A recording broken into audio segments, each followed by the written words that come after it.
ہماری یہ درخواست ہے کہ رات میں دیر تک جاگنے کی جو عادت ہے بڑی بری عادت ہے، اس کو چھوڑ دینا چاہیے۔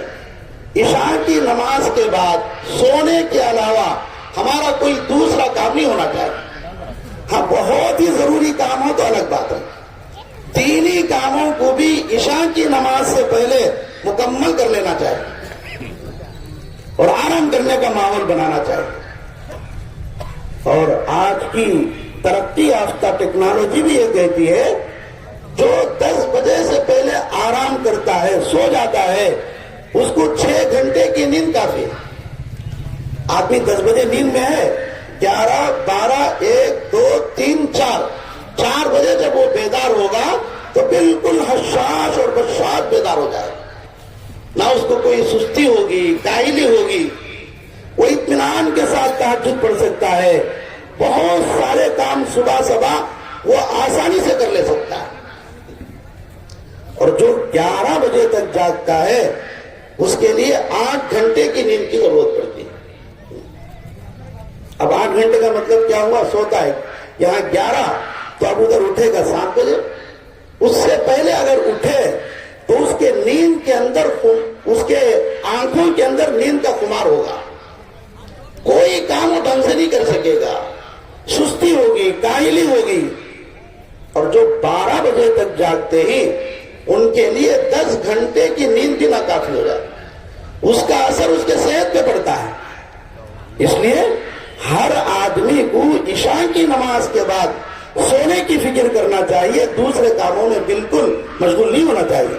خاص کر نوجوان بچوں سے ہماری درخواست ہے عشاء کی نماز کے بعد رات کی تنہائیوں میں فون کا جو استعمال ہے بڑا خطرناک۔ یہ جو ہمارا دل ہے، دن 24 گھنٹے کام کر رہا ہے، اس کی صفائی کی ضرورت پڑتی ہے۔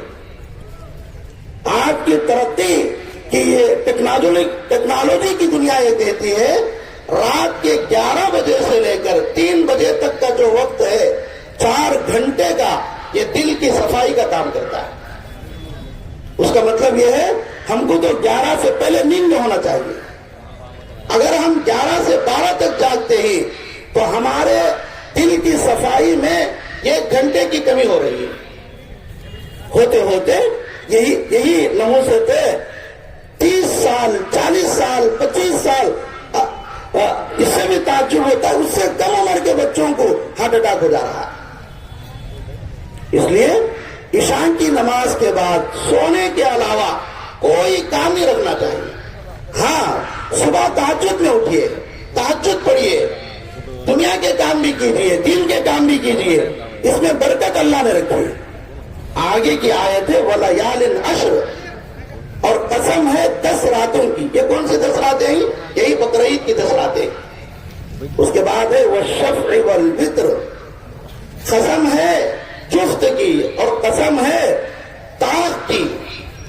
طاق کا مطلب 9 ذی الحجہ کی اللہ قسم کھا رہے ہیں، یوم عرفہ کی اللہ قسم کھا رہے ہیں۔ اسی طرح 10 ذی الحجہ عید کے دن کی اللہ قسم کھا رہے ہیں۔ معلوم یہ ہوا کہ ایک اعتبار سے رمضان کے آخری 10 کے مقابلے میں یہ بقرعید کے شروع کے 10 دن بڑے اہمیت کے حامل ہیں۔ کچھ عبادتیں تو آج سے پہلے ہو گئی، روزہ تھا 9 روزے، اسی طرح رات کی عبادتیں تھیں۔ رسول اللہ صلی اللہ علیہ وسلم نے فرمایا بقرعید کی شروع کی جو 10 راتیں ہیں ہر رات شب قدر کی طرح ہے۔ اور دوسرا کام جو ہم کو آج سے پہلے کرنے کا تھا وہ عرفہ کا روزہ تھا۔ ماشاءاللہ بہت سارے مسلمان بھائی بہن کل روزہ بھی تھے۔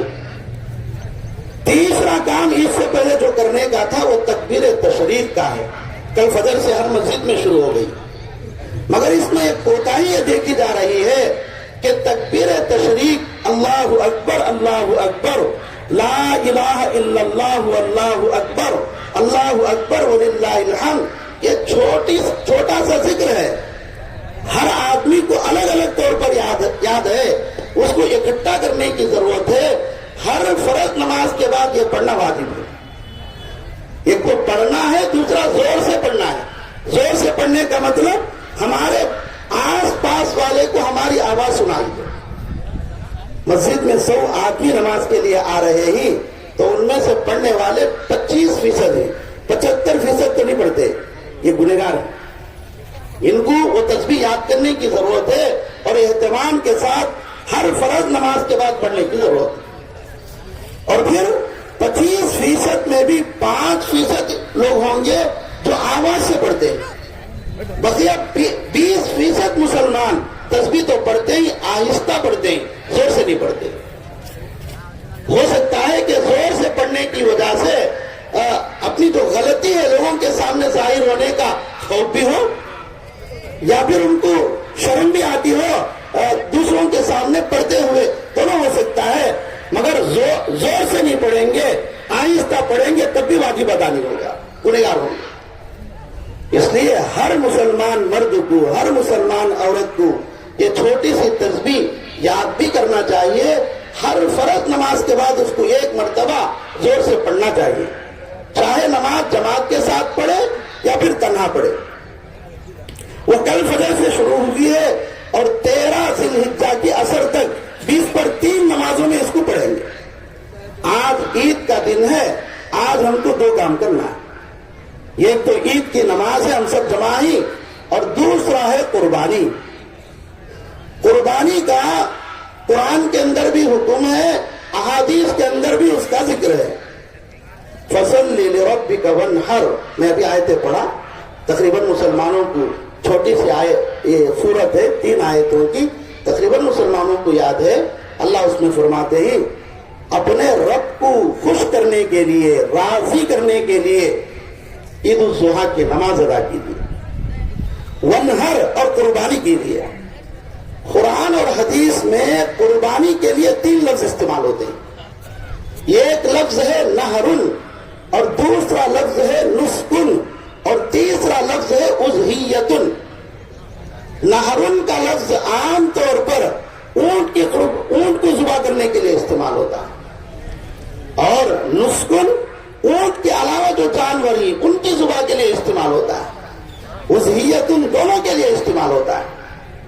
رسول اللہ صلی اللہ علیہ وسلم نے اپنی امت کو بار بار ترغیب دی ہے قربانی کرنے کی، کہ جو آدمی قربانی کر رہا ہے، جس جانور کی قربانی دے رہا ہے، وہ جانور پر جتنے بال ہیں اللہ ہر بال کے بدلے 1 نیکی دے گا۔ اور بعض جانور بال والے نہیں ہوتے، اون والے ہوتے ہی، تو ہر اون کے بدلے اللہ 1 نیکی دیتے۔ ایک موقع پر رسول اللہ صلی اللہ علیہ وسلم نے فرمایا کہ اپنے قربانی کے جانوروں کو خوب کھلا پلا کر موٹا تازہ کرو، کیونکہ یہی قربانی کا جانور کل قیامت کے دن پل صراط کے اوپر سواری بن جائے گا۔ اس میں اس بات کی طرف اشارہ ہے کہ قربانی دینے والے آدمی کو اپنا قربانی کا جانور 2-4 مہینے پہلے خریدنا چاہیے، اپنے گھر لا کر اپنی نگرانی میں اس کو رکھے، اس کو اپنے ہاتھوں سے کھلائے پلائے اور اس سے اپنا ایک خاص تعلق پیدا کرے، اور جب آپس میں ایک دوسرے سے تعلق ہو جائے، جانوروں کی عادت ہے وہ مالک کے ساتھ اپنا انس بڑھاتے ہیں۔ آپ اس کو اپنے گھر میں جانور پالو، اپنے ہاتھ سے کھلاؤ پلاؤ، آپ کے اشاروں پر وہ کام کرے گا، آپ سے اس کو محبت ہو جاتی ہے۔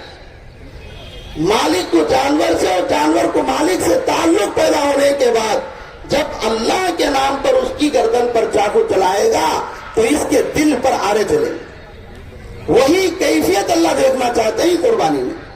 لَن يَنَالَ اللَّهَ لُحُومُهَا وَلَا دِمَاؤُهَا وَلَٰكِن يَنَالُهُ التَّقْوَىٰ مِنكُمْ۔ قرآن کہتا ہے کہ اے لوگو، تمہارے قربانی کا نہ خون اللہ کے یہاں پہنچتا ہے، نہ اس کا گوشت اللہ کے یہاں پہنچتا ہے، بلکہ تمہارے دلوں کا تقویٰ اور طہارت اللہ کے یہاں پہنچتا ہے۔ خون تو زمین کے حوالے ہو گیا، گوشت تو لوگ کھا پی کر ختم کر دیے، پھر اللہ کے یہاں پہنچنے والا وہ ہمارے دل کی کیفیت ہے۔ ہمارے ہندوستان کے بزرگوں نے مفتی اعظم حضرت مولانا مفتی محمود حسن دیوبندی رحمۃ اللہ علیہ کے متعلق کتابوں میں یہ لکھا ہے، آج بقرعید ختم ہوئی، دوسرے دن بازار میں جاتے تھے، ایک گائے خرید کے لاتے تھے، روزانہ اس کو اپنے ہاتھ سے کھلاتے پلاتے تھے، اس کا دیکھ بھال کرتے تھے. ان کو جانور سے تعلق ہو جاتا تھا اور جانور کو ان سے تعلق ہو جاتا تھا. یہاں تک کہ وہ دارالعلوم دیوبند کے مدرسے میں شیخ الحدیث بخاری شریف پڑھاتے تھے. صبح صبح مدرسہ پڑھانے کے لیے محمود حسن دیوبندی گھر سے نکلتے تو وہ گائیں بھی ان کے ساتھ ہو جاتی، درسگاہ تک پہنچتی. آپ تو اندر جاتے درس دینے کے لیے، وہ گائیں دہلیز پر انتظار میں بیٹھ جاتی تھی. اور پھر جب حضرت واپس لوٹ کر آ جاتے تو ان کے ساتھ وہ گھر آ جاتی تھی. ایک بچے کی طرح اس سے تعلق پیدا کرتے تھے. اور پھر عید کی نماز کے بعد اس کے گردن پر چاقو چلاتے تو حضرت محمود حسن دیوبندی کے آنکھوں میں آنسو ہوتے تھے. یہی کیفیت کو اللہ دیکھنا چاہتے ہیں. مگر مسلمانوں میں قربانی کے سلسلے میں اگر آپ کو برا لگے تو معاف کیجئے، سستی اور کاہلی آ گئی ہے. عید سے ایک دن پہلے بازار جائیں گے، اپنا قربانی کا جانور لائیں گے، عید کے دن ذبح کر کے ہاتھ صاف کریں گے. ثواب کے ملنے میں کوئی اعتراض نہیں ہے، پورا ثواب ملے گا. مگر 2-4 مہینے جانور کو اپنے گھر میں لا کر اس کو کھلا پلا کر اس سے تعلق پیدا کر کر اب قربانی کرنے میں دل کی جو کیفیت ہوتی ہے وہ کیفیت خدا کی قسم آپ کو نہیں مل سکتی. اس سے بھی سست اور کاہل لوگ کسی مدرسے میں یا کسی کمیٹی میں جو بڑے جانور کے حصے لکھے جاتے ہی وہاں اپنا نام لکھا کر قربانی کا حصہ لے کر یہ سمجھ رہے ہیں کہ میری قربانی ادا ہو گئی. ادا ہونے میں کوئی شک نہیں ہے، آپ کی قربانی تو ادا ہو گئی، ثواب بھی مکمل مل گیا. مگر آپ کا جانور کوئی اور خرید رہا ہے، آپ کا جانور کوئی اور پال رہا ہے، آپ کا جانور کوئی اور